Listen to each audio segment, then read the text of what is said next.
Bonjour à toi et bienvenue sur la chaîne de Stéphanie sans gluten. Aujourd'hui, on va travailler un ossobuco version Stéphanie. Pour ce faire, je te présente les ingrédients. Dans le paquet que j'avais acheté en spécial, c'est vraiment une bonne occasion, j'avais 6 morceaux d'ossobuco de porc, donc 6 morceaux d'ossobuco. On va aller avec 2 carottes. J'ai pris 3 branches de céleri parce qu'elles sont quand même un peu petites. Une belle grosse patate douce. 3 pommes de terre, un oignon, une tasse à une tasse et demie de courge butternut, selon ce que tu apprécies, c'était mieux que ce soit plus sucré selon les saveurs que tu as envie d'essayer. Pour les épices, ça dépend vraiment du goût de chacun. Je t'indique les miennes. Pour les quantités, je vais te les indiquer vraiment dans la recette pour que ce soit vraiment clair pour le goût et tout, parce que ça dépend vraiment de ton choix à toi. Moi, j'aime bien quand c'est relevé. Je t'invite à prendre tes dispositions pour cette section-là de la recette. J'ai pris des épices séchées parce qu'évidemment, dans mon coin, des épices fraîches, c'est plus ou moins facile à trouver et ou plus ou moins abordable. Donc, je suis allée avec des épices vraiment séchées.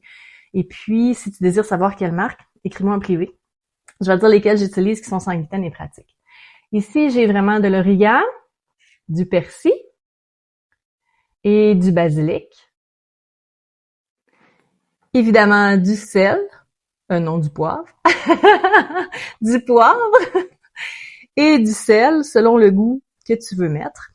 Et pour bien faire mijoter le tout, j'ai aussi du bouillon de poulet. Moi, j'utilise du bouillon d'os de poulet. Pourquoi? Parce que il n'y a pas de glucose dedans et puis c'est vraiment certifié sans gluten.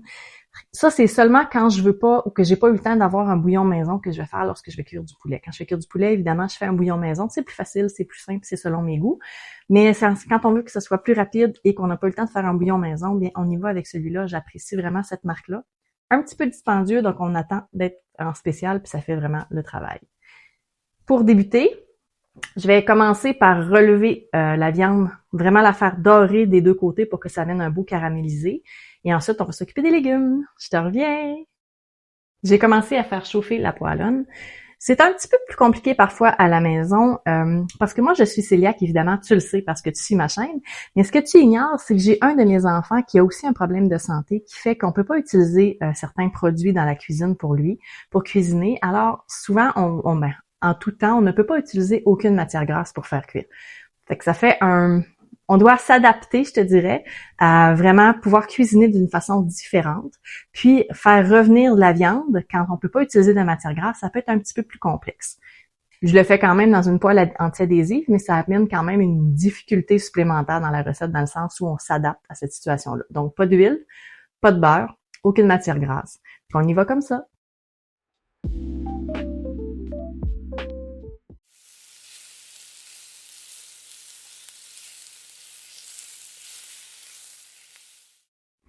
Maintenant que la viande est bien braisée, on la met de côté, on la laisse un petit peu reposer. Puis, on va s'occuper de couper les légumes et puis de faire de gros morceaux parce qu'on veut pas que les légumes, pendant qu'ils vont cuire durant 2 ou 3 heures, qu'ils viennent trop ramollis puis qu'il n'y ait plus de consistance à la fin. Donc, je coupe les légumes et je te reviens.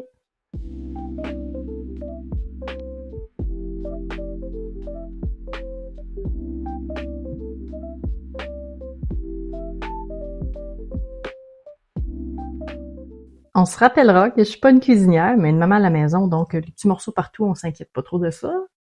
On les ramasse après.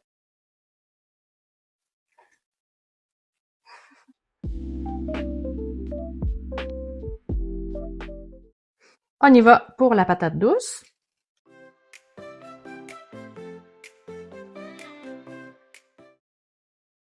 Avant de couper ou de peler les légumes, je les nettoie. Donc, souvent, ça va être pour éviter les contaminations de toutes sortes. Puis, évidemment, quand j'ai fini de les peler, je les renettoie.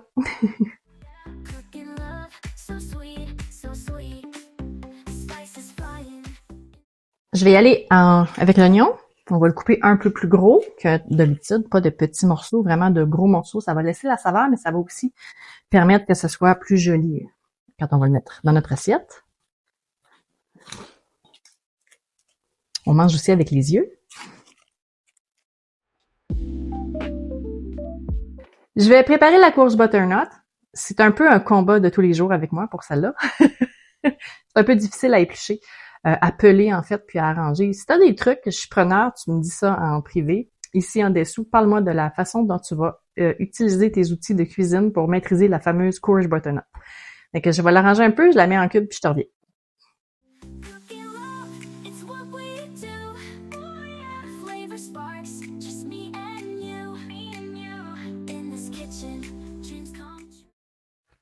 J'ai oublié de mentionner que je voulais avoir aussi un peu d'ail dedans parce que je trouve que son goût relève quand même celui des légumes. Donc, je vais aller avec 2 gousses d'ail que je vais ajouter dans mon plat de légumes.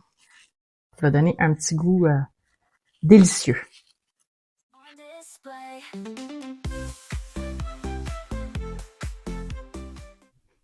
Je vais mettre les ingrédients à l'intérieur de mon chaudron et puis je te reviens pour t'indiquer comment je vais le faire cuire.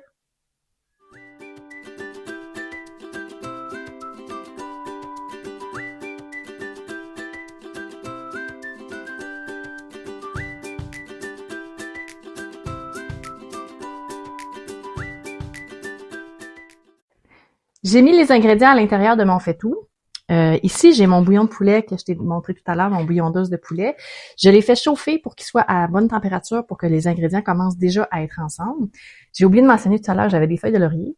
Donc, je vais mettre les ingrédients, en fait, les épices à l'intérieur de mon bouillon. Comme ça. Parce qu'ils vont être déjà tous mélangés au moment où je vais ajouter le bouillon sur mes légumes et sur ma viande. Oups. Je mélange le tout.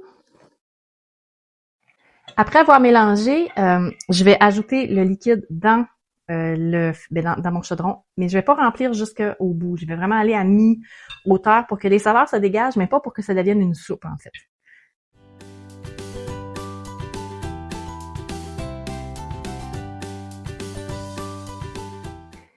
Maintenant, je vais mettre le tout sur le four, sur la cuisinière plutôt.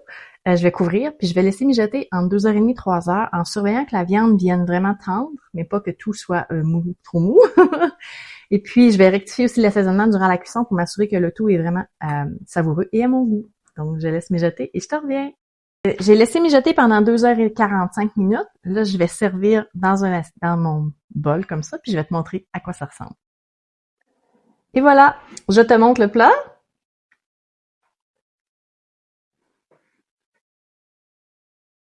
Encore tout chaud. Sur ce, j'espère que ça t'a plu. J'espère que ça t'a donné le goût d'essayer la recette. Je t'invite à commenter ici, ci-dessous, pour me dire ce que t'en as pensé. Je suis super heureuse d'avoir essayé ça avec toi. Et surtout, oublie pas, prends soin de toi, t'es important. C'était Stéphanie sans gluten. À la prochaine!